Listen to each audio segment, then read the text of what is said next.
Bonjour Madame Taubira, Pierre-Olivier, RFI. J'ai vu dans plusieurs articles ce matin qu'une réunion informelle avait eu lieu entre vos équipes et celle de Yannick Jadot dimanche soir, je crois, sauf si je me trompe. Je voulais savoir si un ralliement de votre part derrière Yannick Jadot ou l'inverse était sur la table actuellement. Merci beaucoup. Sur la réunion informelle, ben oui, moi je n'ai jamais caché que je continue à parler aux autres candidats. Je n'ai jamais caché que le rassemblement pour moi est une affaire absolument sérieuse et qu'elle conditionne nos chances de victoire à gauche. Elle conditionne nos chances de victoire à gauche, pas pour nous faire plaisir à nous à gauche, mais pour être capable d'agir sur la vie des gens. J'ai parlé tout à l'heure de 4 millions de personnes qui ont basculé dans la précarité et la vulnérabilité. Qu'est-ce qu'on dit à ces 4 millions de personnes? Vous allez en baver encore pendant 5 ans? Parce que le candidat N+1 de gauche, là, il ne fera pas une politique antagonique à celle qu'il a faite, là. Il fera les mêmes politiques. Parce que ce sont ses convictions, mais il a les siennes. Il a les siennes. Je ne les partage pas, mais il a ses convictions.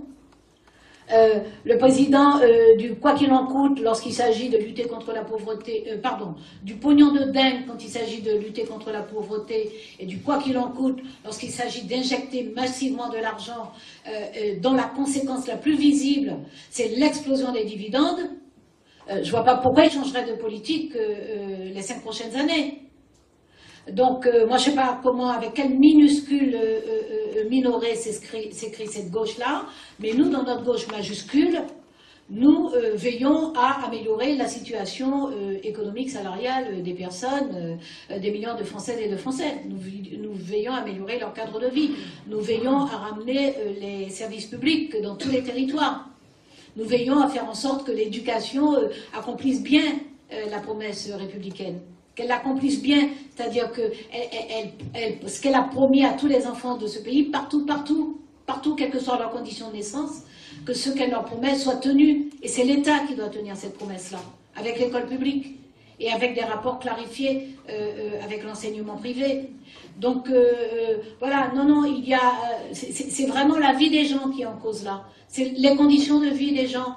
C'est les personnes âgées.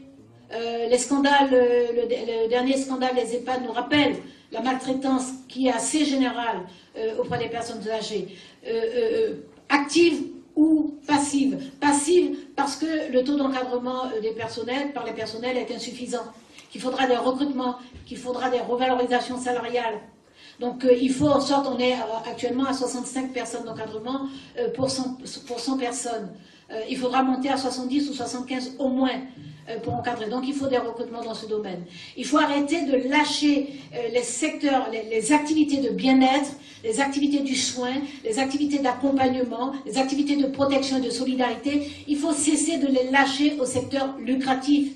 Il faut cesser de les lâcher à ceux qui font des bénéfices, qui promettent à leurs actionnaires des dividendes à 20-25%. Il faut qu'on arrête de lâcher ça. Donc on arrête de maltraiter nos aînés, on arrête de maltraiter la génération passée qui a construit notre pays. Et puis on fait attention à la génération qui vient, d'où la nécessité de cette politique d'émancipation de la jeunesse que j'ai proposée.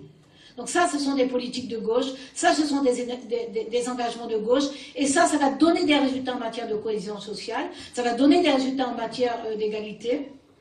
Et c'est la République qui peut promettre ça. C'est la République qui peut promettre ça. Mendès France disait que la République doit se construire en permanence. Parce qu'en permanence, elle doit tenir la promesse contre l'inégalité, contre l'oppression, contre la misère, contre la routine. Donc ça, c'est l'engagement que nous prenons. Et nous allons faire en sorte que la République, d'abord, elle s'épanouit en plus. Quand elle est comme ça, elle est tellement belle. Quand elle est comme ça, à donner toutes ses chances aux enfants, à prendre soin des personnes les plus vulnérables, à faire attention, à dire son admiration et sa gratitude aux enseignants, à dire merci durablement au personnel soignant et en lui permettant à ce personnel soignant de vivre correctement, à créer des solidarités, à faire en sorte que nous pensions ensemble, que nous rêvions ensemble. C'est comme ça elle pète le feu, la République, quand elle est comme ça. Bon.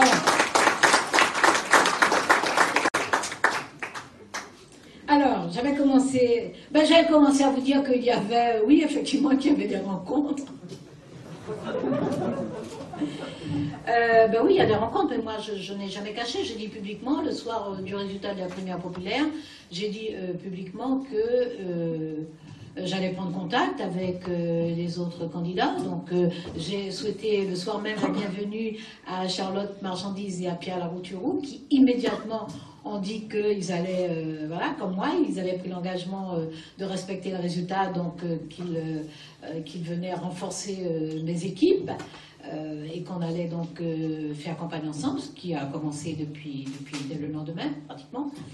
Et que j'ai dit très clairement que j'allais contacter les autres, ce que j'ai fait. Je parle à tout le monde, je continue à parler, et je vais continuer à parler. Alors je vois bien que le rassemblement sur le terrain, il est dynamique, il est tonique, il s'amplifie. Je vois bien que voilà, c'est une réalité. Les comités, les associations, les citoyens, tout le monde, voilà, les élus eux-mêmes, des personnalités du monde artistique par exemple aussi, du monde sportif aussi. Donc tout ça, je le vois sur le terrain, c'est dynamique.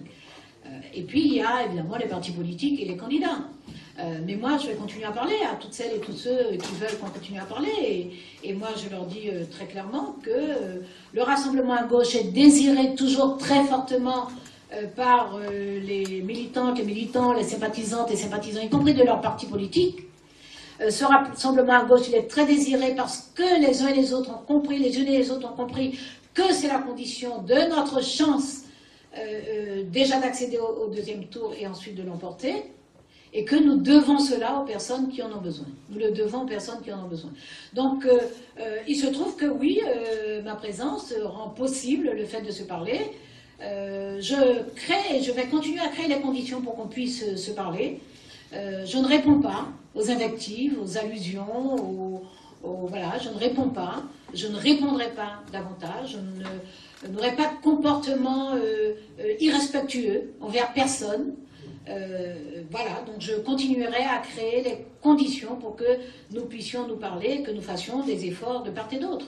Donc je dis très clairement, sans hésiter, aux candidats, je dis à Anne Hidalgo, je dis à Yannick Jadot, je dis à Fabien Roussel, retrouvons-nous ensemble, parlons, sans conditions, sans préalable, sans tabou, sans rien du tout. Nous le devons à nos militantes, militants, à nos sympathisantes, sympathisants, nous le devons à celles et ceux qui ont besoin de nous. Donc voilà, il n'y a pas de mystère derrière cela.